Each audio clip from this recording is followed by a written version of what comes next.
अच्छा, starting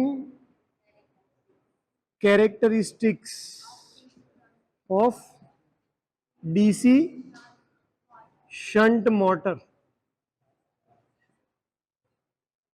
okay, चलो पहला थोड़ુંક बेसिक स्टार्ट કરી લઈએ કે ભાઈ કેરેક્ટરિસ્ટિક્સ એટલે શું? બિહેવિયર. જેવી રીતે જનરેટરની અંદર આપણો આઉટપુટ શું હતો? વોલ્ટેજ. અને એટલા માટે આપણે જનરેટરની કેરેક્ટરિસ્ટિક્સ ભણ્યા એ બધામાં વાય એક્સિસ ઉપર શું હતું આપણું? વોલ્ટેજ જ હતો, અથવા ઈજી હોય અથવા વીટી હોય, અને કોની રિસ્પેક્ટમાં હોય? કરંટની રિસ્પેક્ટમાં. એટલે આઈએ હોઈ શકે, આઈએસએચ હોઈ શકે અથવા આઈએલ હોઈ શકે. અને એમાં નામ શું હતું? ઇન્ટરનલ અને એક્સટર્નલ કેરેક્ટરિસ્ટિક્સ. મોટરની અંદર પણ એવી રીતે બે કેરેક્ટરિસ્ટિક્સ છે. એક છે સ્ટાર્ટિંગ કેરેક્ટરિસ્ટિક્સ અને એક છે રનિંગ કેરેક્ટરિસ્ટિક્સ.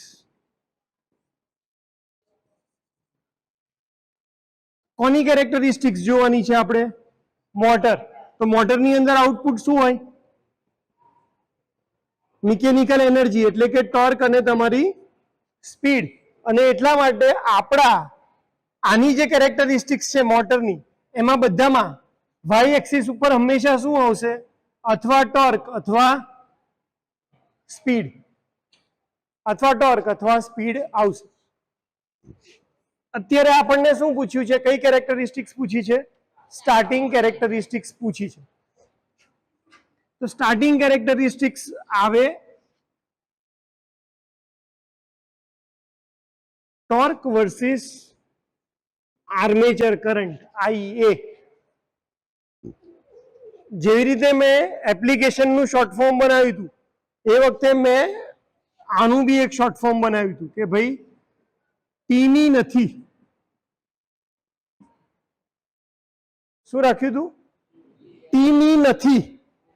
એમાં ટી અને આઈ એટલે સ્ટાર્ટિંગ કેરેક્ટરિસ્ટિક્સ, અને આ NINT નથી. એ તમારી કઈ કેરેક્ટરિસ્ટિક્સ આવે? Running characteristics. આ યાદ રાખવા માટે છે, અને ટેકનિકલિટી સાથે કઈ લેવા દેવા નથી. પણ એક સાથે તમે જનરેટર ભણો છો, મોટર ભણો છો, ટ્રાન્સફોર્મર ભણો છો, એટલા માટે યાદ રાખવા માટે આવા નાના શોર્ટ ફોર્મ મેં બનાવ્યા હતા.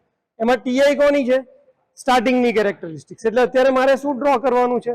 સ્ટાર્ટિંગ જ ડ્રો કરવાની છે. કોના વર્સિસ કોને ડ્રો કરવાની છે? Torque versus IA. સારું, ટોર્કનું ઇક્વેશન યાદ છે બધાને? શું હતું ટોર્કનું equation? 1/2 phi ZP divided by A into IA, અને યુનિટ હતો NM, ન્યૂટન મીટર. આમાંથી કોન્સ્ટન્ટ ટર્મ બાદ કરી દઈએ તો આપણને એવું ખબર કે torque proportional to phi into IA. phi કોના પર ડિપેન્ડ કરે છે? ISH. કેમ? કારણ કે આપણે કઈ મોટર માટે લખીએ છીએ? શન્ટ મોટર માટે. એટલે IS અને IA પર ડિપેન્ડ કરે. એમાંથી ISH ની વેલ્યુ તો કેવી રહેવાની છે? કોન્સ્ટન્ટ જ. કેમ? કારણ કે ISH equal to V upon RSH. V constant, RSH constant, તો ISH ની વેલ્યુમાં પણ ફરક પડવાનો નથી. એટલે શન્ટ મોટર માટે આ ટોર્કનું ઇક્વેશન થઈ જશે પ્રોપોર્શનલ ટુ IA. કારણ કે આ ક્વોન્ટિટી બી કેવી છે? કોન્સ્ટન્ટ જ છે. એટલે જેમ આર્મેચર કરંટ વધે એમ ટોર્કની વેલ્યુમાં શું થશે? વધારો. જો આર્મેચર કરંટ ઘટ્યો તો ટોર્કની વેલ્યુ કેવી થશે? ઓછી થતી જશે. આના જેટલી સિમ્પલ કેરેક્ટરિસ્ટિક્સ કોઈ નથી. જો ટોર્કની આર્મેચર કરંટની વેલ્યુ 0 તો ટોર્કની વેલ્યુ કેટલી આવશે? 0. એટલે આર્મેચર કરંટ સ્ટાર્ટ ક્યાંથી થશે? 0 થી. તો ટોર્ક બી ક્યાંથી સ્ટાર્ટ થશે? 0 થી. જેમ જેમ તમારો આર્મેચર કરંટ વધારતા જશો એમ કોની વેલ્યુ વધતી જશે? ટોર્કની વેલ્યુ વધતી જશે. એટલે આ લાઈન કેવી આવશે? સ્ટ્રેટ લાઈન આવશે. લિનિયર કેરેક્ટરિસ્ટિક્સ સૌથી સિમ્પલ. ટોર્ક વધે એમ શું વધશે? એટલે સોરી, આર્મેચર કરંટ વધે એમ શું વધશે? ટોર્ક. કોના માટે? શન્ટ માટે. એટલે જો તમારે સ્ટાર્ટિંગ કેરેક્ટરિસ્ટિક્સ ડ્રો કરવી હશે કોઈ પણ મોટર માટે તો તમને કઈ ઇક્વેશન યાદ રહેવી જોઈએ? ટી પ્રોપોર્શનલ ટુ 5 ઇન્ટુ આઈએ. આ ઇક્વેશન જો તમને યાદ હશે તો તમે કોઈના પણ માટે, કોઈ પણ મોટર માટે સ્ટાર્ટિંગ કેરેક્ટરિસ્ટિક્સ ડ્રો કરી શકશો. જેમ કે શન્ટની જગ્યાએ સિરીઝ આપ્યું હોય તો શું ફરક પડત? અહીંયા શું આવી જશે? ટોર્ક. અહીંયા શું આવશે?